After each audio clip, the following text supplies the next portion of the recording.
मुकेश कुमार और दोस्तों आज इस वीडियो के माध्यम से हम जानेंगे कि संविधान निर्माण के बारे में। तो दोस्तों मैं वीडियो इसका पूरा स्टार्ट करने से पहले मैं आप सभी से एक आग्रह करूंगा कि आपने अभी तक इस चैनल को सब्सक्राइब नहीं किया हो तो सब्सक्राइब जरूर कर लीजिएगा, क्योंकि इसी चैनल पर आपको बहुत वीडियोज़ मिलने वाले हैं। यानी कि शायद संविधान निर्माण के रिलेटेड हो या Rajasthan GK, Rajasthan history, Indian history, उन सभी के रिलेटेड मैं बहुत वीडियो लेकर के इस चैनल पर आने वाला हूं। तो दोस्तों आप सभी से मैं आग्रह करता हूं, तो यदि वीडियो पसंद आए तो वीडियो को भी लाइक कर लेना और चैनल को तो आपको सब्सक्राइब करना ही है, क्योंकि इसी पर आपको बहुत कुछ वीडियोस मिलने वाले हैं। तो दोस्तों सबसे पहले हम स्टार्ट कर लेते हैं यहाँ पे अपना संविधान निर्माण। संविधान निर्माण का बारे में स्टार्ट करने से पहले संविधान के बारे में हम जान लेते हैं, संविधान वर्ड्स के बारे में जान लेते हैं। तो जो ये हमारा संविधान वर्ड्स है वो अंग्रेजी के कॉन्स्टिट्यूशन शब्द से बना है। ठीक है, जो संविधान वर्ड है वो अंग्रेजी के कॉन्स्टिट्यूशन शब्द से बना है। कॉन्स्टिट्यूशन शब्द ये कहा किससे बना है, तो ये लैटिन भाषा के कॉन्स्टिट्यूटर शब्द से बना है। ठीक है, लैटिन भाषा के कॉन्स्टिट्यूटर शब्द से बना है। तो आपको ये याद रखना है कि ये कॉन्स्टिट्यूटर शब्द लैटिन भाषा का शब्द है और इससे बना है। अब इसकी कॉन्स्टिट्यूटर्स, ये जो कॉन्स्टिट्यूटर शब्द है वो उसका अर्थ क्या है, तो उसका अर्थ है सरकार की बनावट। ठीक है, अब बात करें आगे कि ये तो हमारा अर्थ देख लिया, और संविधान वर्ड्स को अंग्रेजी में अपन कॉन्स्टिट्यूशन कहते हैं, और कॉन्स्टिट्यूशन शब्द है वो लैटिन भाषा के कॉन्स्टिट्यूटर शब्द से लिया गया है और इसका अर्थ है सरकार की बनावट। अब बात करते हैं आगे कि संविधान की परिभाषा क्या है। संविधान की परिभाषा क्या है तो वो यहाँ पे बता देता हूँ। संविधान द्वारा निर्मित कानून व नियमों का एक ऐसा प्रलेख जिसके द्वारा हम किसी देश की शासन व्यवस्था चलाते हैं, संविधान कहलाता है। सबसे सिंपल सी बात है कि जनता द्वारा या संविधान सभा द्वारा, यानी जनता द्वारा, यानी जो जनता के द्वारा ही लोग चुने गए थे उसमें वही संविधान सभा, यानी कि आप सभी को पता है कि हमारा संविधान बनाने से पहले संविधान जो बनाने वाले थे उनका भी चुनाव हुआ था। ठीक है, जो ब्रिटिश, उसके बारे में हम बात करेंगे, संविधान सभा का गठन उसके बारे में आगे वीडियो में बात करेंगे। ठीक है, दूसरे जो वीडियो आएंगे उसमें बात करेंगे नेक्स्ट वीडियो में। तो ये भी आपको याद रखना कि संविधान सभा ने निर्माण तो संविधान सभा ने किया, लेकिन जनता के द्वारा वो लोग चुने गए थे और उन्होंने निर्माण किया, इसीलिए हमारा देश का संविधान है वो जनता के द्वारा बनाया गया है। ठीक है, तो जनता द्वारा निर्मित, यानी कि उसको हम जनता द्वारा भी बोल सकते हैं, यानी जनता द्वारा निर्मित कानूनों व नियमों का एक ऐसा प्रलेख जिसके द्वारा हम किसी देश की शासन व्यवस्था चलाते हैं, संविधान कहलाता है। ठीक है, ये सिंपल सी परिभाषा है, आप सभी को याद होनी चाहिए कि जनता द्वारा निर्मित कानूनों व नियमों का एक ऐसा प्रलेख जिसके द्वारा हम किसी देश की शासन व्यवस्था चलाते हैं, वह संविधान कहलाता है। अब आती है आगे बात कि कॉन्स्टिट्यूशन शब्द का प्रयोग सर्वप्रथम किसने किया, यानी कि जो कॉन्स्टिट्यूशन शब्द है हमारा इंग्लिश ये वर्ड्स है, इसका सबसे पहले प्रयोग किसने किया था, इसका सर्वप्रथम प्रयोग है वो हेनरी मैन ने किया था। किसने किया था, वो हेनरी मैन, और वो कहाँ के रहने वाले थे, तो इंग्लैंड के। ठीक है, ये आपको याद रखना है। अब बात करते हैं आगे कि संविधान कितने प्रकार के। संविधान मुख्यतः दो प्रकार के होते हैं, अलिखित संविधान और लिखित संविधान। ठीक है, लिखित संविधान और अलिखित संविधान, दो प्रकार के संविधान होते हैं। ठीक है, इसमें अब लिखित संविधान में भारत, यूएसए और जापान जैसे देश हैं, और अलिखित संविधान ब्रिटेन का है, आप सभी लोग जानते होंगे। अब बात करते हैं कि संविधान के बारे में, बहुत से देशों में संविधान बना हुआ है हमारे, तो यहाँ पे अपन बात कर लेते हैं। तो यहाँ पे विश्व में सर्वप्रथम लिखित संविधान किसने बनाया। अब संविधान तो हमारा भारत का तो बनाया 1950 में बनकर के लागू हुआ है, लेकिन सबसे पहले संविधान किसने बनाया था, कौन से देश ने बनाया था, तो वो बात आ रही। तो यहाँ पे विश्व का सर्वप्रथम लिखित संविधान है वो किसने बनाया था, तो वो बनाया था आपके यहाँ पर,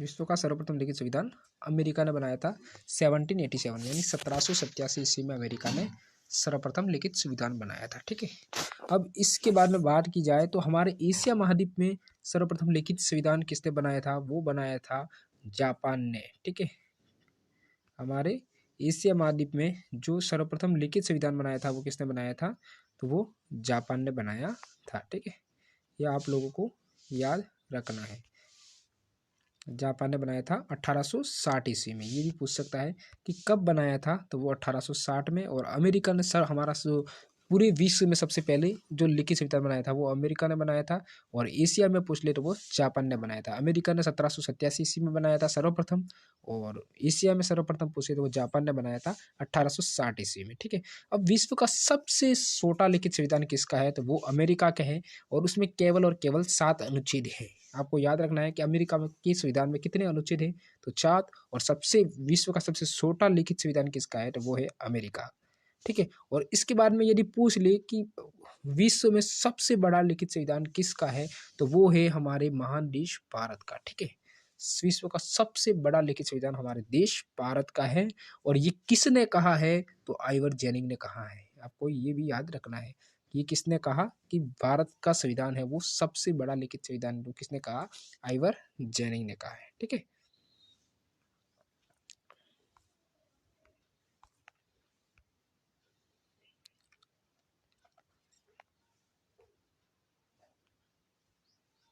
अब आगे बात करते हैं यहाँ पे, तो भारत का संविधान लागू कब हुआ, वो आप सभी को पता ही है कि हम 26 जनवरी को प्रत्येक साल गणतंत्र दिवस मनाते हैं।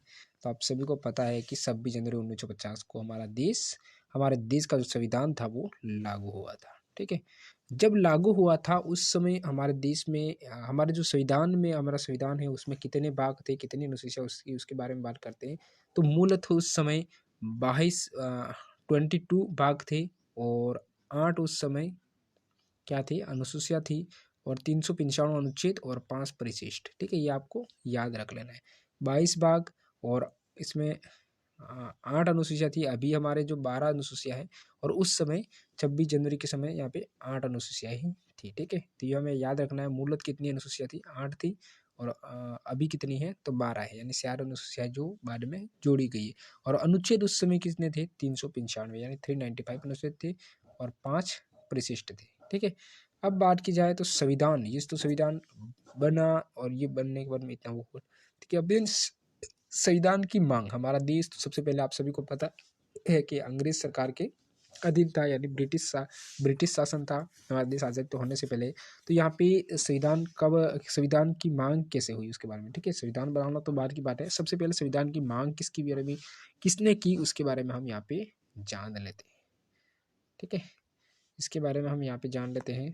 तो संविधान की मांग की बात करें तो संविधान की मांग सर्वप्रथम यहाँ पे जिसने की थी वो है, ये क्वेश्चन बहुत ही इंपॉर्टेंट है, बहुत से एग्जाम में पूछा गया है कि सर्वप्रथम संविधान की मांग किसने की, तो वो की है आप हमारे बाल गंगाधर द्वारा की गई। ठीक है, बाल गंगाधर द्वारा कब की गई, तो 1895, और किसके माध्यम से की, तो सवरेज विधेयक में। ठीक है, 1895 में बाल गंगाधर द्वारा सवरेज विधेयक ने सर्वप्रथम सवरेज जो विधेयक था उसमें सबसे पहले इसकी मांग की गई थी। तो ये लाइन आपको इम्पोर्टेंट याद रखनी है। ठीक है, 1895 में बाल गंगाधर द्वारा स्वराज विधेयक द्वारा ये की गई थी। ठीक है, कब की गई थी, तो 1895 में बाल गंगाधर द्वारा स्वराज विधेयक में सर्वप्रथम इसकी मांग की गई थी।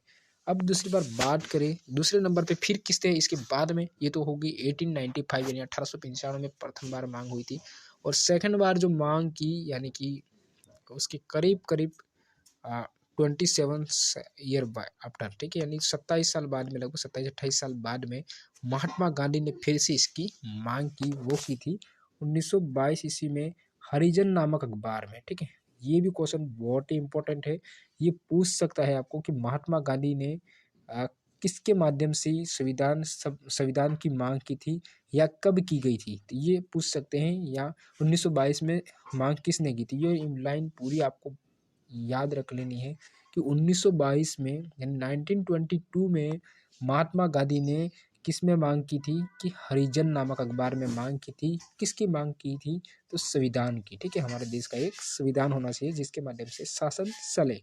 ठीक है, ये मांग महात्मा गांधी ने 1922 में की। ठीक है, इसके बाद में जब ये हरिजन नामक अखबार के माध्यम से महात्मा गांधी ने कहा था, उसके बाद में जो विक्रेन हेड उस समय भारत के सचिव थी, उन्होंने क्या कहा, इस कथन पर उन्होंने एक कथन दिया था यहाँ पे कि भारतीय संविधान बनाने में सक्षम नहीं है, यानी भारत के लोग हैं वो संविधान बनाने में सक्षम नहीं है। ये चीज़ किसने बोली है, तो ये आपको बता देना है यहाँ पे विक्रेन हेड ने, और ये भारत के सचिव थे। अब बात की जाए आगे, तो 1928 में मोतीलाल नेहरू ने नेहरू रिपोर्ट पेश की, यानी कि तीसरी बार जो मांग की थी वो मोतीलाल नेहरू ने की, और किसके माध्यम से, नेहरू रिपोर्ट पेश की थी उसके माध्यम से। अब नेहरू रिपोर्ट कब पेश की, वो 1928 में किसने की थी, मोतीलाल नेहरू ने। और ये नेहरू रिपोर्ट, इसको नेहरू रिपोर्ट बोला गया था, और इसी को ही श्यामा प्रसाद मुखर्जी ने नेहरू रिपोर्ट को क्या कहा गया था, संविधान की ब्लूप्रिंट कहा गया था। ये जो नेहरू रिपोर्ट दी थी उसको श्यामा प्रसाद मुखर्जी ने क्या कहा था, तो श्यामा प्रसाद मुखर्जी थे, उन्होंने कहा कि इसको संविधान की ब्लूप्रिंट कहा। ठीक है,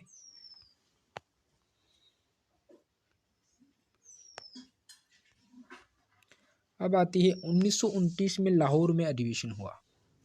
ठीक है, तो चौथी मांग हुई हमारी यहाँ पे, वो 1929 में लाहौर में एक अधिवेशन हुआ 1929 में, वो रावी नदी के किनारे जवाहरलाल नेहरू ने इसमें मांग की थी पूर्ण स्वराज की। ठीक है, 1929 में जो लाहौर अधिवेशन हुआ उसमें भी मांग हुई, और जवाहरलाल नेहरू ने की, जो मोतीलाल नेहरू के ही पुत्र थे। आप सभी को पता है कि पंडित जवाहरलाल नेहरू हमारे प्रथम प्रधानमंत्री भी थे, और इन्हीं के पिता ने पहले नेहरू रिपोर्ट पेश की थी, मोतीलाल नेहरू ने, और उसके बाद में जवाहरलाल नेहरू ने फिर से 1929 यानी 1929 में रावी नदी के किनारे एक लाहौर अधिवेशन हुआ, उसमें मांग की थी।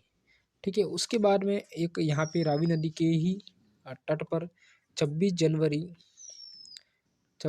1930 को रावी नदी के किनारे सबसे पहले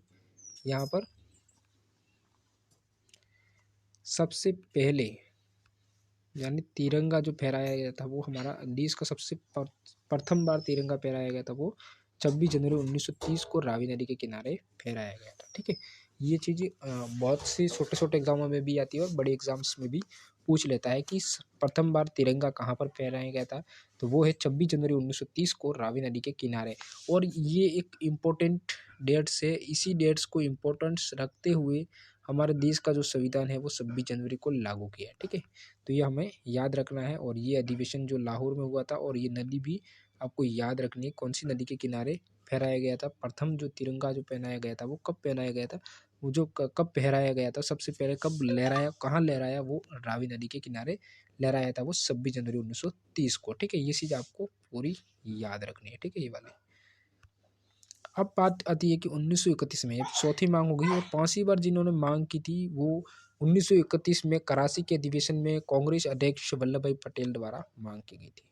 यानी कि 1931 का जो कराची अधिवेशन हुए उसमें अध्यक्ष थे वल्लभ भाई पटेल ने मांग की, और कांग्रेस के अध्यक्ष ने की थी। ठीक है, आप सभी को पता है कि ये वल्लभ भाई पटेल ने एक एकीकरण में भी इनका महत्वपूर्ण योगदान था। तो वल्लभ भाई पटेल ने 1931 में कराची अधिवेशन में फिर से संविधान की मांग रखी थी। 1934 में स्वराज पार्टी ने मांग की, और इसके बाद में 1931 के बाद में 1934 में स्वराज पार्टी ने मांग की। संस्थापक इसके थे मोतीलाल नेहरू, वहीं पंडित जवाहरलाल नेहरू के पिताजी और CR दास, ये दोनों ही, इन दोनों के द्वारा यहाँ पे स्वराज पार्टी ने मांग की थी 1937 में। ठीक है, 1934 में, 1934 में। ठीक है, इसके बाद में जो मांग होती है उसी साल 1934 में मानवेंद्र नाथ रॉय, जिसको MN रॉय भी कहा जाता है, और वो कम्युनिस्ट पार्टी के संस्थापक भी थे।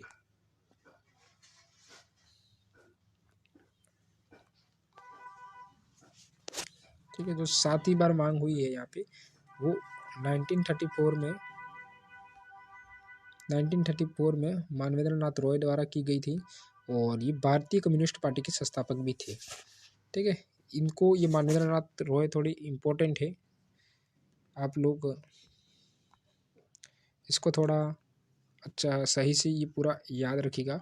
1934 में मानवेंद्र नाथ रॉय ने मांग की गई थी, और इनको MN रॉय कहते हैं, और ये भारतीय कम्युनिस्ट पार्टी के संस्थापक थे, और ये संविधान सभा की संविधान सभा की, ठीक है, हमारे यहाँ पे अभी तो बात हो रही है संविधान की, लेकिन जो संविधान सभा की मांग की थी वो भी सर्वप्रथम किन्होंने की थी, तो वो मानवेंद्र नाथ रॉय ने की थी। ठीक है, संविधान सभा की जो सर्वप्रथम मांग की थी वो भी मानवेंद्र नाथ रॉय ने की थी, तो ये चीज़ भी आपको याद रखना है। ठीक है, संविधान की मांग तो उन्होंने 1937 में की थी, प्लस इन्होंने संविधान सभा की, यानी कि संविधान को जो निर्माण कर रहे हैं उसकी भी मांग मानवेंद्र नाथ रॉय ने की थी, और इनको संविधान सभा का जनक भी कहा जाता है।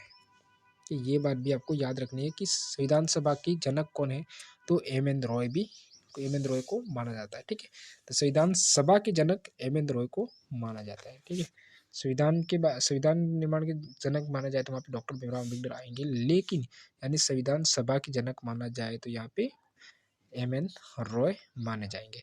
अब आता है, ये 7 अधिवेशन हो गए, और 8वां अधिवेशन जो हुआ था वो आठवीं बार जो अधिवेशन हम बात करें यहाँ पे, तो जो 8वीं बार 1936 में यानी 1936 में 2 अधिवेशन हुए थे।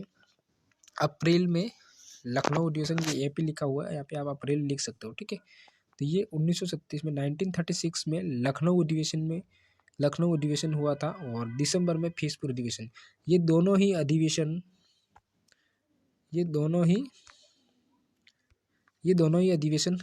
किसके द्वारा किए गए थे, तो जवाहरलाल नेहरू ने। ठीक है, इन दोनों की अध्यक्षता जवाहरलाल नेहरू ने की थी, और ये 1936 में पहला अधिवेशन ये अप्रैल में हुआ था, वो अधिवेशन अप्रैल में लखनऊ में हुआ, और दिसंबर में हुआ वो फीसपुर अधिवेशन हुआ था, यानी फीसपुर में हुआ था, और दोनों ही जवाहरलाल नेहरू ने किए थे। ये 1936 में किए थे।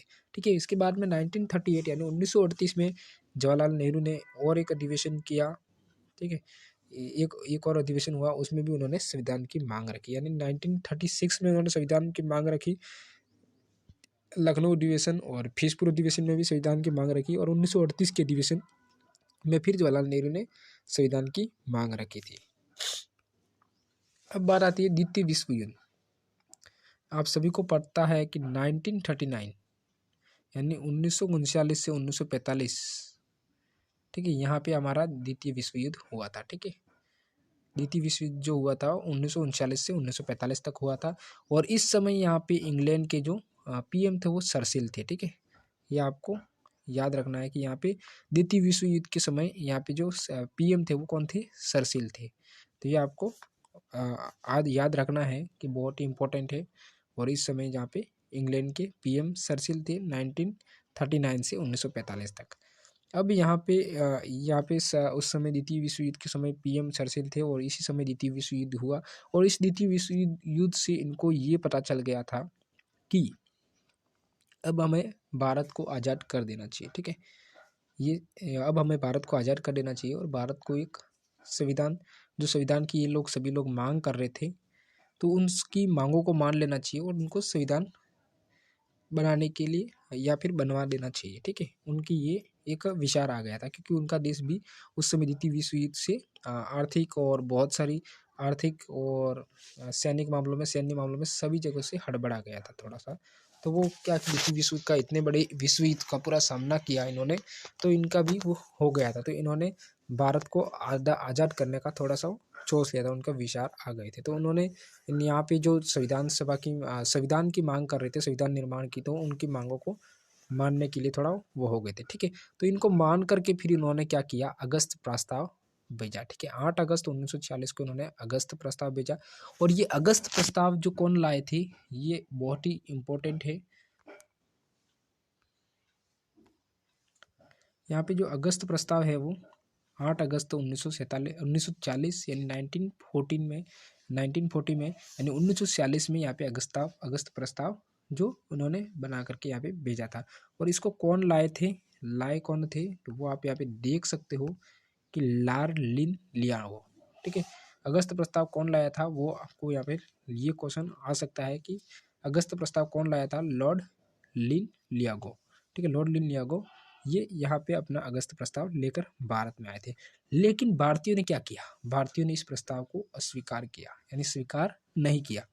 इसके बाद में फिर से इनका एक क्रिप्स मिशन 30 मार्च 1942 को, और कौन लेकर आया, स्टेफर्ड क्रिप्स। जब यहाँ पे ये अगस्त प्रस्ताव को अस्वीकार किया, फिर बाद में क्रिप्स मिशन 30 मार्च 1942 को कौन लेके आए, वो स्टेफर्ड क्रिप्स। ठीक है, इसके बाद में फिर से यहाँ पे इनके चुनाव आते हैं जुलाई 1945 यानी जुलाई 1945 में इंग्लैंड में चुनाव हुए, और यहाँ पे जो नए यहाँ के पीएम बने वो थे लेबर पार्टी के थे। कौन थे, तो क्लीमेंट एटली। यहाँ के 1945 में उनके वहाँ पे चुनाव हुए, और वहाँ पे जो पीएम बने वो क्लीमेंट एटली बने लेबर पार्टी के। ठीक है,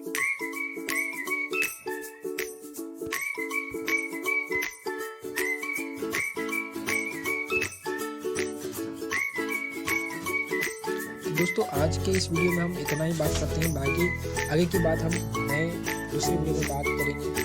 दोस्तों अभी तक आपने हमारे इस वीडियो को लाइक और चैनल को सब्सक्राइब नहीं किया हो तो सब्सक्राइब कर लीजिएगा। आगे हम और भी शानदार तरीके से, अच्छी तरीके से आपको समझाने के लिए दूसरा वीडियो लेकर के आएंगे। तो आगे हमारे यहाँ पे संविधान निर्माण कैसे होता है, उस संविधान सभा का गठन कैसे होता है, उसकी सारी वीडियोज आपको यहाँ पे प्रोवाइड कर दी जाएगी। तो दोस्तों इस वीडियो को लाइक और चैनल को सब्सक्राइब जरूर कीजिएगा। दूसरे हम मिलते हैं हमारे दूसरे वीडियो में, तब तक के लिए आप सभी को बाय बाय। और दोस्तों आप सभी लोग जरूर इस वीडियो को लाइक और शेयर भी कीजिएगा अपने दोस्तों के साथ में। और दोस्तों जिन जिन लोगों को ये PDF चाहिए वो नीचे कमेंट में कमेंट कीजिएगा, तो मैं आपको कहीं किसी भी तरीके से आपको ये PDF प्रोवाइड करवा दूँगा। ओके दोस्तों, बेस्ट ऑफ लक।